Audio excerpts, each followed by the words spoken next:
या माहितीबद्दल सगळ्यात धन्यवाद आणि आम्ही दिवसभर हे अपडेट्स तुमच्याकडून जाणून घेणार आहोत। पण कोरोना संदर्भातली एक खूप मोठी दिलासादायक बातमी आपल्याकडे येते, सकारात्मक बातमी आहे ही। गेल्या 5 दिवसात कोरोना व्हायरसच्या संक्रमणातून बरं होणाऱ्यांच्या टक्केवारीमध्ये सातत्याने वाढ होतीये। आज ही टक्केवारी 13.85% इतकी झालेली आहे। मंगळवारी ही टक्केवारी होती 9.99%, बुधवारी ही टक्केवारी होती 11.41%, गुरुवारी ही टक्केवारी होती 12.2%, तर शुक्रवारी ही टक्केवारी 13.6 इतकी झालेली आहे। आपल्या सोबत आहेत आमचे प्रतिनिधी प्रशांत लीला रामदास। प्रशांत, खरोखर खूप मोठा दिलासा देणारी आणि जे नैराश्य दिसतंय सगळीकडे त्यातून एक कुठेतरी आशेचा किरण दिसणारी अशी ही बातमी आहे। बरोबर आहे, अतिशय सकारात्मक बातमी आहे। गेल्या 5 दिवसात जर आपण टक्केवारी बघितली लोकांची आणि रुग्णांची बरे होण्याची टक्केवारी जी आहे ही सतत वाढत आहे।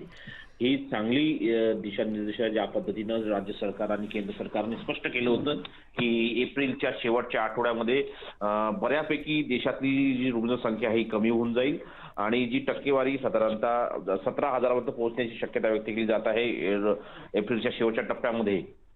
ती शेवटच्या आठवड्यामध्ये ती साधारणतः कंट्रोल होईल अशा प्रकारची माहिती मिळालेली। त्याचं हे सकारात्मक मांडणी आता आणि सकारात्मक माहिती पुढे आली आहे। ज्या पद्धतीने ही टक्केवारी कमी होत आहे आणि ज्या पद्धतीने रुग्णसंख्या कमी होत आहे आणि ही जी मृत्यूची संख्या होती की लोकांना आजारी पडण्याची संख्या होती, जी व्हायरसग्रस्त ज्यांना संक्रमण वाढत होते त्या सगळ्यांची टक्केवारी जी आहे ती टक्केवारी वाढत आहे।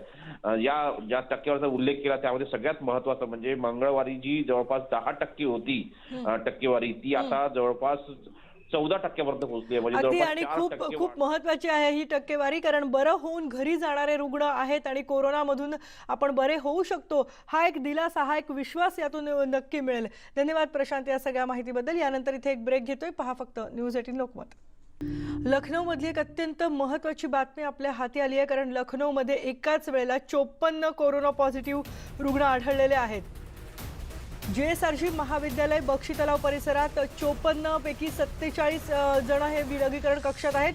जेएसआरजी महाविद्यालयात गेल्या 14 दिवसापासून जे लोक ठेवलेले आहेत त्यातले 47 जण हे कोरोनाचे रुग्ण असल्याचं स्पष्ट झालेलं आहे।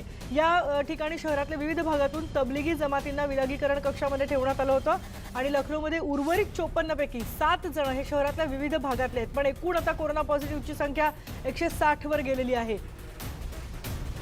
आपल्या सोबत आहेत आमचे प्रतिनिधी प्रशांत लीला रामदास। प्रशांत, खूप मोठ्या संख्येने ही रुग्ण आढळत आहेत लखनौमध्ये सुद्धा, काय नेमकं कनेक्शन आहे याचं?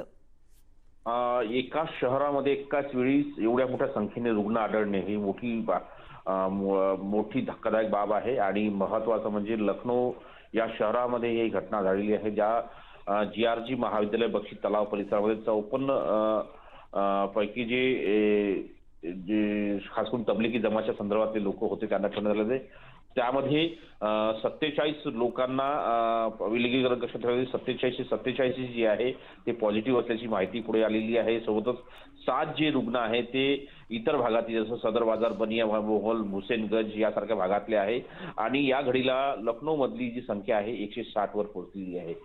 ज्या पद्धतीची ठेव लखनौ शहराची आहे, अतिशय ऐतिहासिक असं हे शहर आहे आणि या शहरामध्ये बऱ्यापैकी अल्पसंख्याक समाजाची लोक देखील आहेत। त्यामुळे कुठेतरी तबलिगी जमातचा जो मस्कत तबलिगी जमात निजामुद्दीन प्रकरण आहे त्यांच्या संपर्कात आल्यामुळे संसर्ग झाल्यामुळे या प्रकारची संख्या वाढत आहे अशी हीच माहिती पुढे आलेली आहे। त्यामुळे धन्यवाद प्रशांत या सगळ्या माहितीबद्दल। खूप महत्त्वाची ही घडामोड आहे लखनौ मधली आणि त्यामुळे देशभरातला आकडा सुद्धा वाढण्याची शक्यता आहे। पुढची बातमी बघूयात। कोरोनाचं केंद्र असलेल्या चीनमधल्या वुहान शहरातल्या कोरोना मृतांचा आकडा आता चीनच्या नॅशनल हेल्थ कमिशनने जाहीर केलाय। आधीच्या आकडेवारीच्या तुलनेत हे प्रमाण 50% वाढलंय। वुहानमध्ये कोरोनामुळे 2579 जणांचा मृत्यू झाल्याचं सांगण्यात आलं होतं, मात्र नव्या आकडेवारीनुसार हा आकडा आता 3869 झालाय।